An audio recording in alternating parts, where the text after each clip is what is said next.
But I'm not seeing those type of reforms looking from Obamacare. I'm seeing something else. Obama says that he'll be able to find the savings inside government. Matter of fact, that speech on September 9th where profit was bad. Right. Remember, if only we took away that profit thing, then we'd have more money to spend. We get rid of that. And also, once we get rid of the fraud and waste in Medicare. Jimmy Carter was running against that 30 or 40 years ago, and he didn't find it either. It's there, but you can't fund President Obama's reforms by this alleged $1 trillion in savings he's going to eke out of the system. It's just not how government, particularly this government's going to work. He says that this will not add a dime of deficit to our children. Absolutely don't believe him. Why? And well, just because look at the U.S. Postal Service, look at the Department of Motor Vehicles, look at other sorts of places where we as government try to provide service. Do they ever do as good a job as the private sector? Absolutely not. Do costs go up? Look at Canada, look at Britain. Nationalized health care doesn't work. And as I mentioned, I debate Dick Lamb on this subject frequently, and I believe strongly in it. The private sector has given us the best health care system in the world. And if you don't believe it, see where people go for their health care. They come here. What's stopping this from becoming a reality right now? He's hit a bit of a roadblock. I wouldn't be. Something will pass. I think if somebody gave him a piece of paper that said healthcare reform, he would sign it and celebrate it and use it for re-election. Be through with it. But when it comes to the public option, which I think is really the big stumbling block, I'm not certain if he's going to get it through. I'm not certain if he's not. I don't think he is. I saw where What's Olympia stopping Snow. it? You know, it's the great middle class rebellion. It's so often in a representative democracy we choose to let our representatives govern. But occasionally the people get really riled up and they decide, you know, we've had it up to here, not going to take it anymore. President Obama, with his stimulus plan, with his trillions of dollars of deficit, he's scaring all of us in terms of what we're leaving to our children. President Bush was a piker in deficits compared to what we're seeing in the years to come. And I think America is a centrist country. I am a conservative. I think the country is centrist. I don't think it's liberal. I think President Obama is liberal. Don't use it as a pejorative, but as a descriptive, as a descriptor. I think he's liberal and he's too far left for the country. You say that Bush was a piker when it comes to debt spending beforehand. Let's lay it out on the table. That might be true by comparison. It was. But I believe he really spoiled the Republican legacy by being a spender.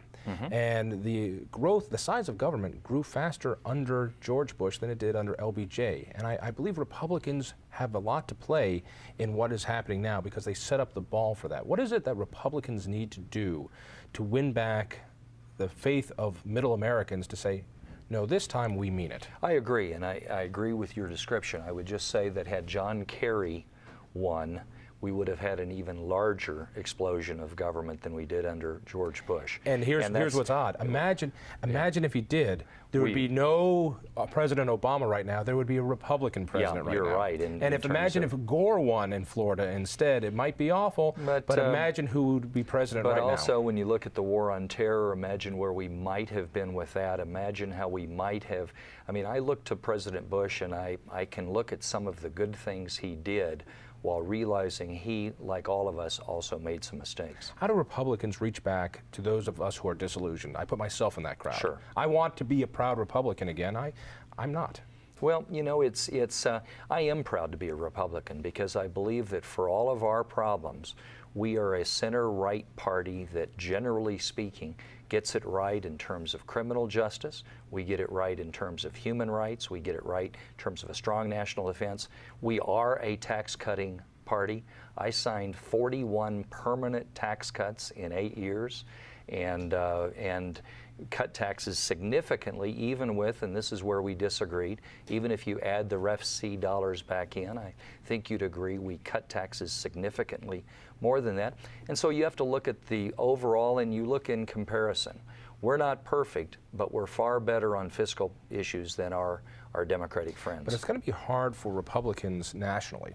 When they say we're Republicans, you're going to look back and go, wait a second, it was Republicans who signed into law McCain-Feingold, who signed Medicare reform, which was the largest entitlement increase in history up to that point, who outlawed the incandescent light bulb. We can, You we know, can go some through all Republicans these. did, but many Republicans actually opposed those. And you know, as you would know, McCain-Feingold passed with a few Republicans, but 90% of the Republicans opposed it. And I know President Bush signed it, but the vast and that's the image majority I of think the most party, people are going to have. exactly. But on those issues, most Republicans were on the other side, though a few did join, and thus sometimes we get the blame. You know, Mike Huckabee wasn't part of any of that. Mitt Romney wasn't part of any of that. Sarah Palin wasn't part of any of that.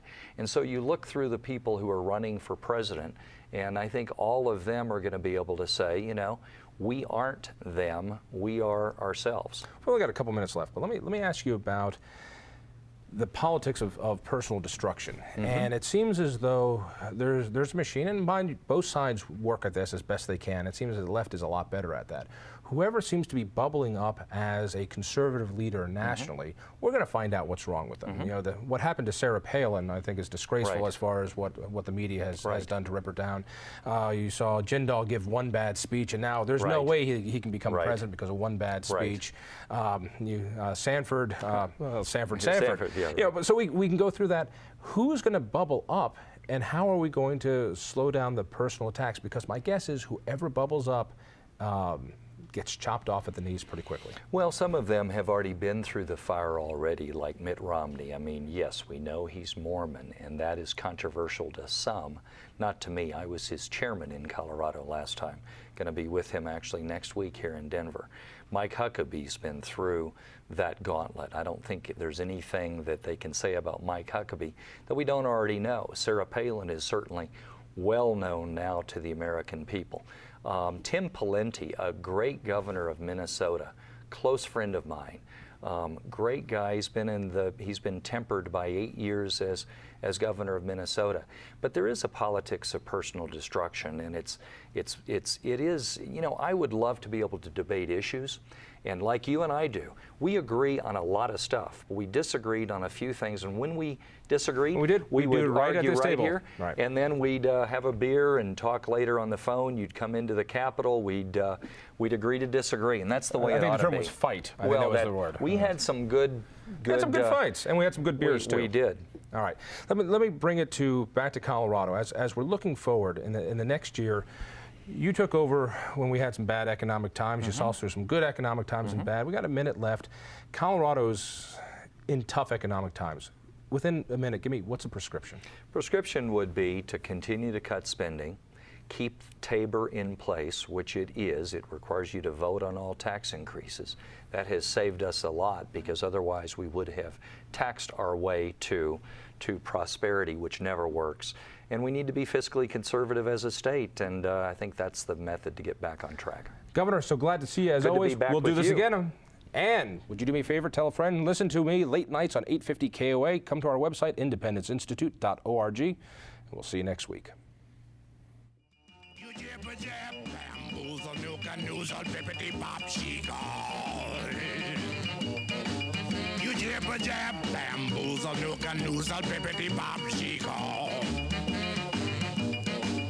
I mean, you keep on talking, but you don't know where to turn it off.